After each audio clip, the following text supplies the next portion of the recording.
Над 200.000 пензионери во државава се во загрижувачка положба.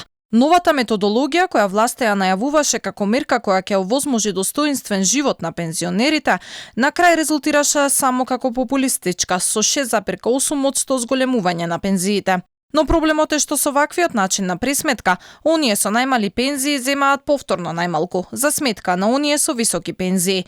Конкретно, оние кои земаат најниска пензија добија едва по 700 денари покачување, а оние со над 60.000 денари, колку што се највисоките пензии, добија и до 6 пати повеќе.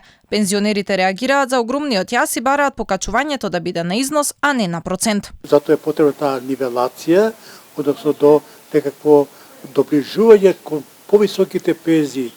Јас и како аналитичар не сум за тоа да се намалуваат пензиите на највисоките, туку да помалите доаѓаат да се зголемуваат повеќе и на тој начин навистина да се направи една правилна распределба на тие средства од пензијскиот фонд. Тоа се народни пари, а од народните пари од буџетот државата може да ги насочи да каже ви даваме толку и толку средства, од тие ќе дадете повеќе за пониските пензии, а помалку за повисоките пензии. Според августовските податоци на фондот на ПИОМ, износ до 11.500 денари зеле 92.300 пензионери, а од 11.501 денар до 18.000 денари примиле 135.860 корисници на пензија. Бројките покажуваат дека од вкупно 330.000 пензионери во нашата земја, 69% имаат пензија до 18.000 денари. Не важи веќе ни она антикризна мерка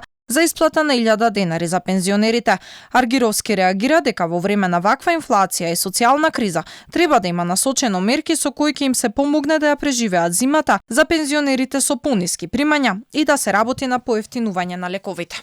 Тоа што ги помага државата, кажеме, тие лекови што се приватно купуваат се многу скапи, а сите пензионери, сите стари лица, сега имаат многу поголема потреба од лекови.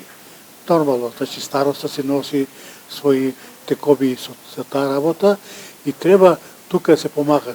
Да се помага да имаат поевтини.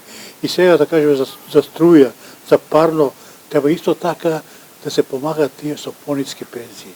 Новата методологија за зголемување на пензиите според процентот на зголемување на платите во висина од 50% од зголемување на животните трошоци започна во февруари, но предизвика бурни реакции, оти дотогаш важеше методологија со чија примена пензионерите земеа повеќе.